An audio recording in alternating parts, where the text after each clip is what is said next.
Hey guys, welcome to part 3. We're talking about good horror sequels. I have my good friend Seth again. Yo. And for part 3, you guys, we're going to talk about Child's Play 3, Psycho 4, and John Carpenter's version of The Thing.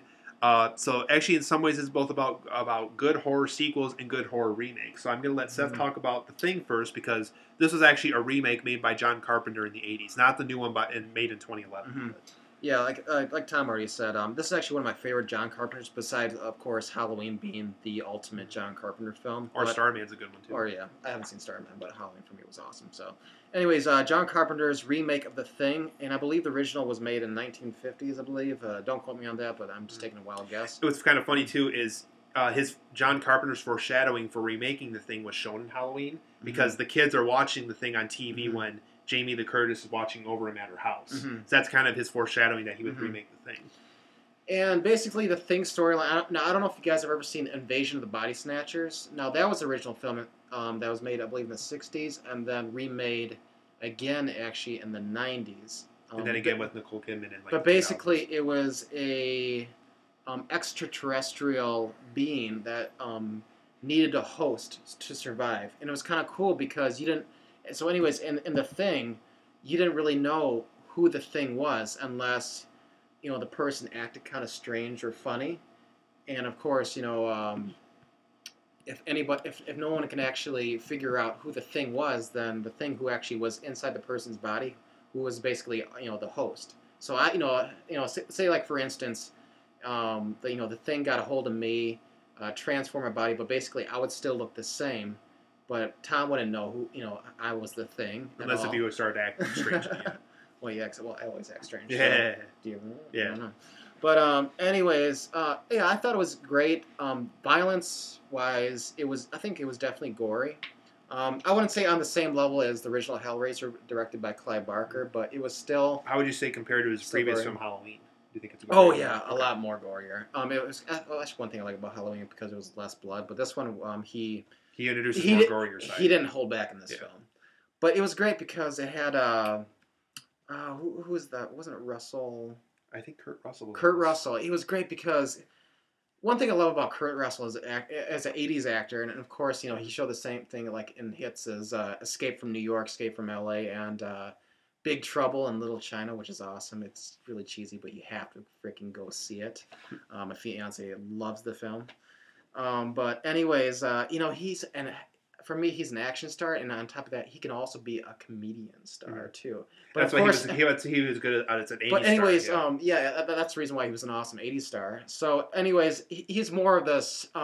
He had like 3 elements in this film, you know, as his character. You know, he was more of a serious character, but also, you know, he was also an action star. He was a survivor, and I don't know if, and on top of that, he was also, you know, he also showed some comical relief, like where.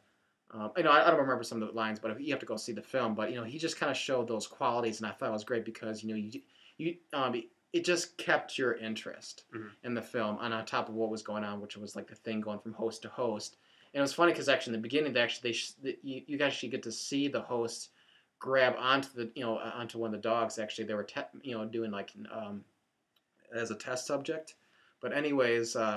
They caught the Thing like in mid transformation. Of course, like the dog was like all distorted, and of course, you know, they in order to actually to destroy the Thing, they actually had to burn the host. And even though they burned the host that the Thing actually attached itself to, it didn't mean the Thing was actually dead. It just meant the Thing, you know, kept going from one host to another, and eventually at the end of the film. I know I don't want to give away the ending, but eventually at the film, you know, well, anyways, I'm not giving away the ending. So it's a good film. I loved it.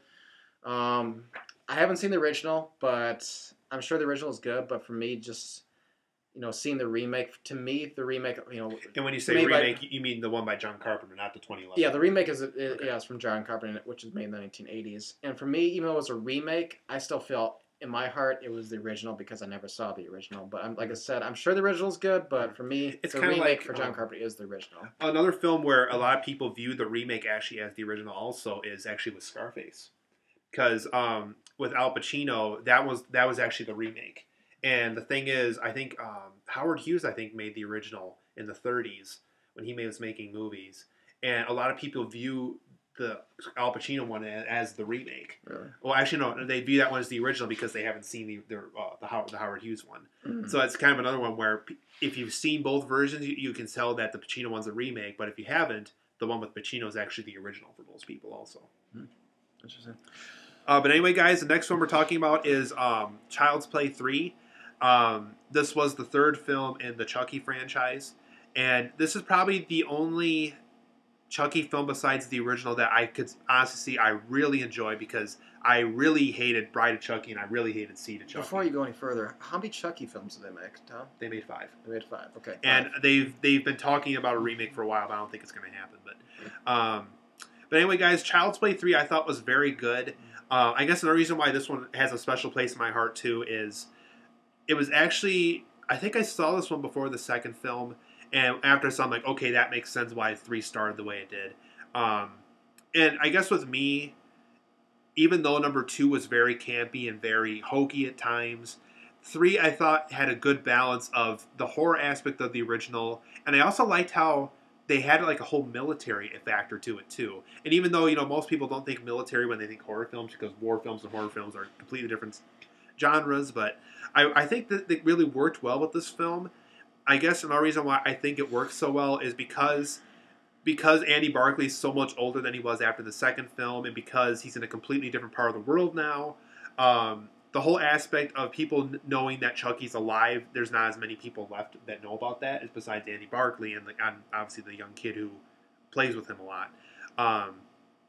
And to me, it kind of reinvented itself because they did that. And I guess because Child's Play 2 takes place only a few months or a few weeks after the first film, it doesn't feel as reinvented as the third one did. And I guess that's the reason why I like this third one. And I just think it's kind of cool, kind of like with Halloween H20, where we get to see Andy Barclay older, kind of how it affected him from the first film later in life. Also with this one, I think that he talks about his mother more in this one. And in the second film, it's like, oh, my mom's at a mental institution somewhere. I guess I can't see her again. And I guess in the third film, there's some scenes in here where he's like, I miss doing this with my mom. I miss this aspect of my mom. I miss this and this and this.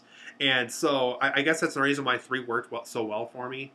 And like I said, it's just so nice to see, kind of like with Halloween H2O and even Nightmare 7, kind of where the franchise went after a while.